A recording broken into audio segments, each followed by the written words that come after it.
नमस्कार मित्रांनो, लग्नानंतर होईलच प्रेम येणाऱ्या 6 एप्रिलच्या मालिकेमध्ये आपल्याला पाहायला मिळणार आहे की जीवा आता घरी येतो आणि तो नशेमध्ये असतो. तर घरातले आता जीवाला जाब विचारत असतात की तू असं का वागतोयस, काय झालं आहे तुला. तर आता नंदिनीसुद्धा जीवाकडे रागाने पाहत असते. तर इथे काव्याला सुद्धा आता धक्का बसत असतो. त्याचबरोबर वसू आत्या नंदिनी आणि काव्याला खूप काही बोलत असते. त्यामुळे जीवाचा आता इथे तोल जो आहे त्याचा शब्दांचा तो तोल सटकतो आणि तो आता सगळं काही सत्य आता घरच्यांना सांगून टाकतो. जीवा आता सांगत असतो की माझं आणि काव्याचं, आमचं दोघांचं एकमेकांवरती खूप प्रेम होतं. तेव्हा नंदिनीच्या तर पायाखालची जमीन सरकतेच, पण इथे काव्याला सुद्धा आता धक्का बसतो.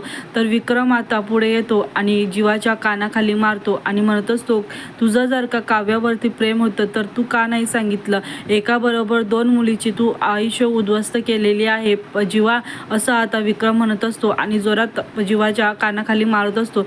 त्याचबरोबर इकडे आता जो काही पार्थ आहे ना, तो सुद्धा आता म्हणत असतो आणि जीवाचा हात पकडतो आणि म्हणतो की जीवा, तू सांगायला हवं होतं, तुझं आणि काव्याचं प्रेम होतं, हे तू का नाही सांगितलं आम्हाला, असं आता पार्थ म्हणत असतो. त्याचबरोबर नंदिनी आता रडतच पुढे येते, जीवासमोर येते आणि म्हणत असते की मला तुमचा खूप अभिमान वाटत होता. मला असं वाटत होतं की माझा नवरा हा अभिमानी आहे. त्याचबरोबर लग्नामध्ये जे तुम्ही माझ्या बाजूने स्टँड घेतला ना, त्याचा मला खूप जास्त अभिमान होता आणि मला तुमचा खूप जास्त अभिमान होता, पण असं माझा नवरा वागेल हे मला वाटलं नव्हतं, असं आता नंदिनी म्हणत असते. आणि त्याचबरोबर आता तुमचं आणि काव्याचं प्रेम होतं तर तुम्ही मला सांगायला हवं होतं, तुम्ही मला का नाही सांगितलं.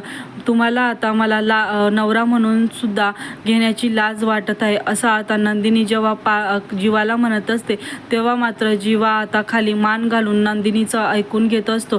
त्यामुळे आता इथे काव्य जी आहे, काव्याला राग येत असतो. तर प्रेक्षकांना येणाऱ्या मालिकेत आपल्याला पाहणं खूपच रंजक असं ठरणार आहे. असेच अपडेट पाहण्यासाठी चॅनलला आत्ताच सबस्क्राईब करा. धन्यवाद.